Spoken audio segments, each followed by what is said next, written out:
Hey everybody, what is going on? This is War number 2 versus SH10. These guys are, I think, a top 10 alliance, maybe top 20. Super powerful, and with the ever-changing layout, let's get right into it. The first node I'm actually taking today is node number 12. It's on path 6, but I am kind of taking straight path 6, but we're skipping node 24.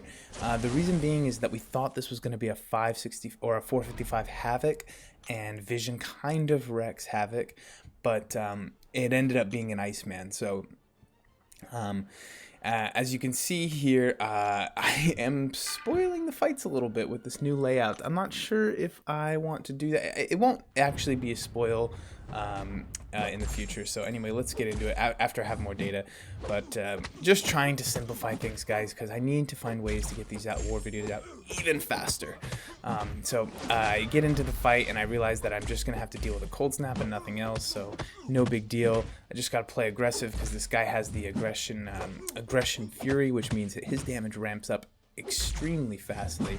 So I did have an indestructible boost on because of what I was assuming was going to be a Havoc fight.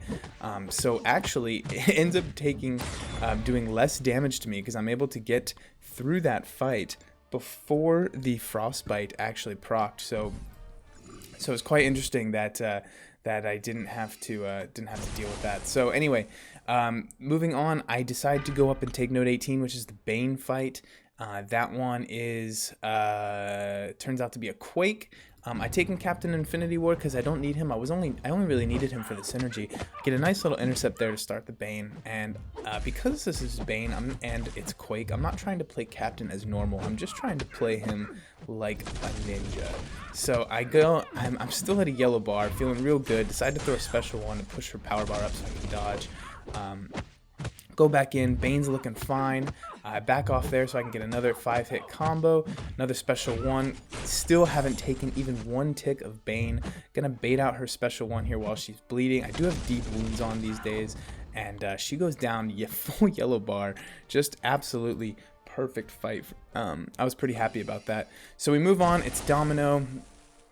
Domino, of course, on this node sucks. I have to pop another invulnerability boost if I want to have to deal with this.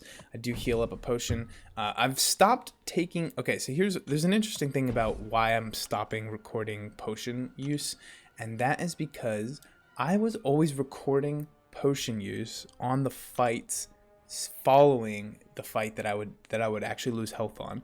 So I was trying to do some interesting summaries and stuff of how much glory I was using, but it wasn't accurate. I wasn't able to say, okay, I used X glory on node 30 because it was the node that I was actually reporting the glory use on was the node I used the potion on, which was the following fight, right? Because I lost some health on this fight, and then it's actually the following fight that I actually used the potion on. So not super happy with how that went. So I'm just getting rid of that stat altogether, and I think some people will not like that. Unfortunately, I think it's just gonna have to be something I do, just to keep things easy, because I have to submit all this data to my own spreadsheet. So I get a power burn successfully. That's good. I just got to make sure as many of those succeed as not.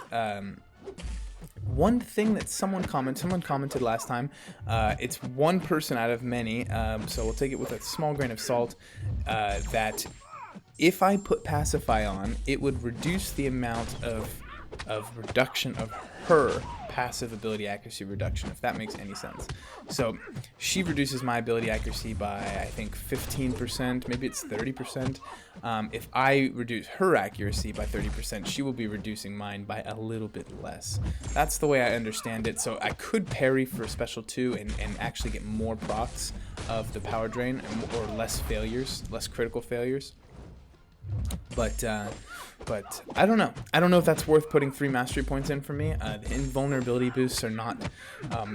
Whatever bug was keeping them out of the store is no longer there. So I feel like I have enough nowadays, and I'm working on a long-term solution that is not vision. So that one fails. So I go for eating the special 3. This is a lot of fun. So we lose the combo.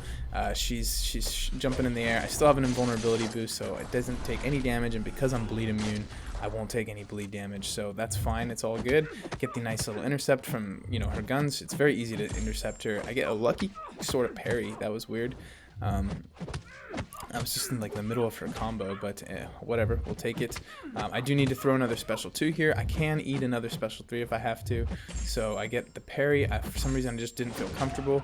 I wanted to do a stun for some reason. I can't remember why. Maybe I was that was running through my head a little bit, but anyway, I do get her down after all that work, finally. So we move on to Power Shield. It's a skill champion. I was kind of hoping SH10 placed a Korg here because I really wanted to test out my magic versus Korg skills. I do have a lot of practice of magic versus Korg, and she's my go-to Power Shield champion these days. But turns out it was a Gwenpool. We scouted the Gwenpool, and you know, 565. So the reason people put a Gwenpool here is that, you know, she can't die to specials. But there's a few things wrong with this theory. Eventually she gets low enough that any damage, auxiliary damage, will kill her. That includes any damage over time debuffs, limbo, and eventually also, if most people have any 1 point in assassin, eventually a special will kill her. So I can see potentially if someone brings the wrong champion, like a Corvus, I could see it maybe with being very unlucky, forcing a timeout. That could happen. So I guess if you don't scout, you know, or if you don't bring the right champion, you could be in trouble. But I don't know. I mean, I think magic is pretty much gonna be my goal for this node from now on. I can't wait to have her ranked up. So the first special doesn't do a ton of damage, but it gets me in position to do more specials, and I got the perfect amount of power drain on Gwenpool. You do want to drain them to 0 when they're just under a bar of power, because that means if you can repeat this before the power lock goes away, you can get an additional, you can get that same amount of power back. So you can see right there, I took her down to 0. I did lose some health there just due to a mistake you probably saw, but right now I'm just trying to keep her locked down and trying to get to that special 2 before the next power lock is over, and it does, and you can see I got that almost full bar of power back. So just one special 1 now will nullify, get the auxiliary damage. That will take out Gwenpool, so no issues there. And we move on. We move on to my last fight of this war. The last fight is actually an Ironman Infinity War. He's not uncommon, as you can see up there. He's the second most placed champion here. Usually I see Iceman, but occasionally twice we've seen Ironman Infinity War. And I am 13-2 on this node. I think my 2 deaths are to I think one of them is to an Ironman here. I can't remember. It's been a long time. That would be actually kind of nice. So you can see right down here, right here, there's my mouse. That's where I'm putting the node history. It seems like it's pretty legible, but the season history up there is not super legible. So let's get into this fight, and I'll explain my strategy here. I know that Vision can do this without timing out, but I know it's also very close. So I have to get my hits in, right? So I get the first power burn off, and he throws a double medium, so I retaliate. Unfortunately, I didn't get any crits in that combo, and he didn't even have an armor up to reduce the crit resistance. So I'm getting another power burn going. The power burn is going to be my main source of damage, I think. I'm a little worried about those 3 armor ups, so I try and throw a power burn. He actually dexes, which I noticed Ironman Infinity War, because he has that strange medium, he dexes a lot. He throws another 5-hit combo into me like a D. He's so mean, and I start to generate because of brute force, and I just that small time of me degenerating made me realize, okay, I really got to make sure I don't degenerate. When Ironman Infinity War does his 5 hits, his double medium into the combo, I do like to retaliate not with my own medium but with a light, because it's a little quicker. Occasionally, if you're slow on that, he will parry you, so if you throw a light, it's just a little bit faster, reduces the chances of parry. I do want to keep him on his wall, so that's why I'm throwing heavies right now. It's not that I need. He was going to auto block me.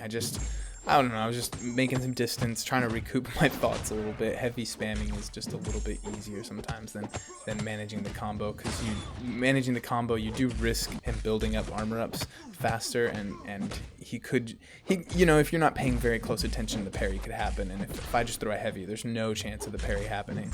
So we're getting through. It's about halfway through the fight right now. I need to throw that special 2 again, because a special 3 against Ironman Infinity War does almost no damage just because of all the armor. At least with the special 2, I get the power burn. I think the special 3 has a little bit of power burn, but it's the same as the special 1. So he dexes another special 1. I've got a minute to go, but I know that the worst part is still to come. Versus Ironman Infinity War, the last part of his special, or his phase, is really the most dangerous. So right now the next hit should put him on the armor ups. I know, excuse me, I've been fooled by that before, so I was ready for it this time. If I go into heavy mode, I'm going to have to dodge some specials. All of those wear off at the same time, luckily. And now we're pretty safe. I mean, I have the brute force on me again, so I use it to the brute force to take off. Any armor ups on him will cause parry now, so now it's all heavy mode from now on. I have to be very careful. I could throw a special 2, but he will auto block it. So I could also throw a special 3, which I'm really considering. So I'm degenning a little bit more, and he has 4%, no armor ups. Actually, a great time to throw a special. When he doesn't have armor ups, you can throw the special and do some real damage, and I do, and it all works out. So that's my contribution for the war. Went 5-0, up to 12-0 for the season, so pretty happy. We did lose to SH10. Good war to you guys over there. You know, I'm not sure if they're shooting for masters or not. We are not, but we are trying still in war. You know, we're not doing suicides or anything. We're trying to win. It's fun to win war. War's still, I think, really fun game mode. It's my favorite game mode by a long shot. Well, there were times where I've disliked it, but I really think War's in a good place right now. Maybe they will buff the rewards a little bit to go with the Alliance Quest. I really feel that people should be torn on which game mode to focus on, the Alliance Quest or War. They should be similar in rewards, right? And right now, everybody's sort of bailing on Alliance War and going to Alliance Quest because those rewards are actually pretty dang good. So a little bit of buff to the rewards in Alliance War might help the state of Alliance, or people caring about it. But hey, it's all fun anyway, playing against other people. PvP has always been my preferred way to play any video game. But anyway, that's it, guys. Let me head out and record war number 3. And yeah.